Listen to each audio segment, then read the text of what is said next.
estuve en un matrimonio hace poco, en una mesa donde estábamos todos los comensales comiendo después de la celebración de la iglesia y, por supuesto, salieron temas de actualidad y entre ellos el tema del cardenal Errázuriz.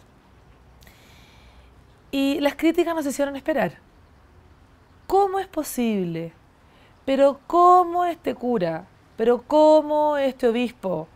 ¿Pero cómo este papa? ¿Qué es lo que se está discutiendo? ¿Qué es lo que se critica? ¿Qué es lo que se está hablando? ¿Oíste a Juan Carlos lo que dijo en televisión? ¿Lo que dijo en la radio?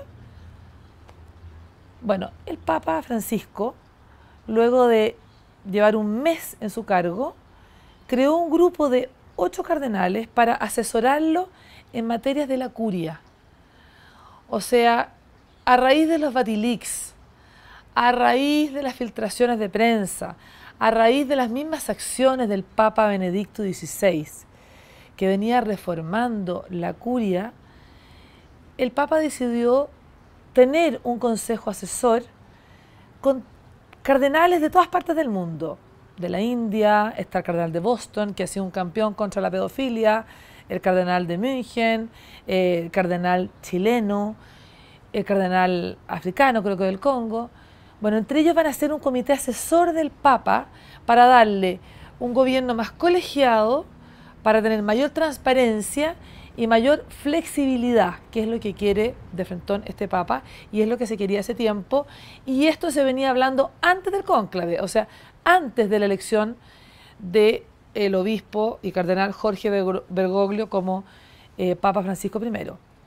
Pero esto en Chile desató una cantidad enorme de críticas que han ido pasando, pero que han quedado fuertemente y seguramente en el corazón de los católicos y en el corazón de Francisco Javier Errázuriz.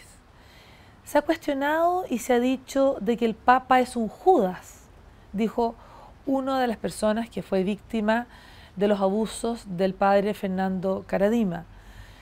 Estas mismas personas han dicho antes que Monseñor Errázuriz ha sido un criminal. ¿De qué se lo acusa a Monseñor Errázuriz? Se le acusa de haber actuado lento. Se le acusa de que no recibió y no le dio la misma importancia a los denunciantes del caso Karadima que a la gente que tenía alrededor de él, asesores muy cercanos y que eran muy cercanos al mencionado padre Karadima, que no habría recibido a la madre de uno de los denunciantes, que no habría contestado las cartas de los denunciantes, y a pesar de que la denuncia funcionó y el juicio de la iglesia se hizo, este fue lento.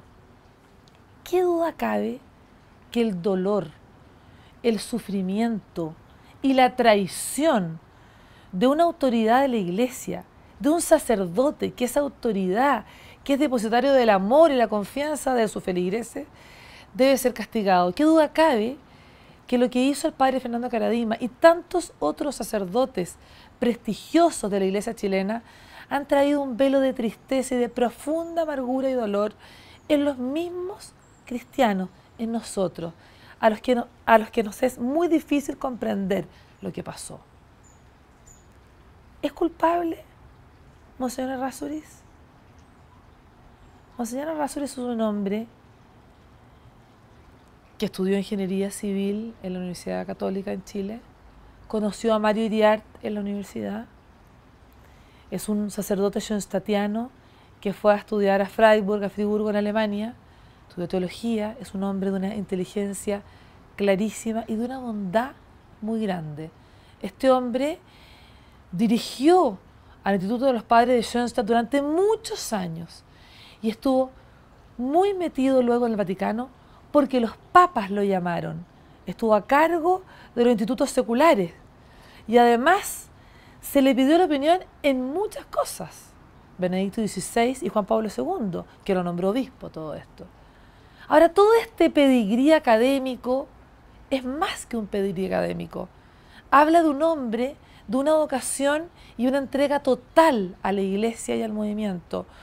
Un hombre bueno que renunció a vivir a su país por vivir en otros países y asesorar en lo que podía a una iglesia que siempre se lo pidió. ¿Eso lo es culpa? No. Él pidió perdón. Y pidió perdón públicamente en una entrevista. Y dijo, pido perdón a estos 3 jóvenes, los cuales fueron abusados por el padre Karadima, por no haberles creído en un comienzo. A ver, pero también hay que ponerse en el contexto. Porque hoy día lo políticamente correcto, es decir, había que juzgar y rasgar vestiduras.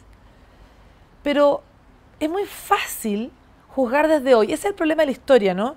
Que uno siempre juzga varios años después, cuando la atmósfera, el ambiente, la realidad es distinta. Y uno no puede entender cómo usaba esos pantalones de los años 70. Yo todavía no me explico cómo usaba esos peinados y esas delineadores mi madre en los años 60. Lo veo hoy día y parecía realmente una mujer extrañísima. Bueno, siempre la historia tiene ese problema. Juzgamos a posteriori. Cuando saltaron los casos del padre Fernando Karadima, él era un hombre de mucho prestigio dentro de la iglesia. Hay que acordarse que el nuncio apostólico, Monseñor Sodano, venía especialmente cuando llegaba desde el Vaticano a verlo a él, a la parroquia del Bosque. Tenía más vocaciones que nadie en todo Santiago.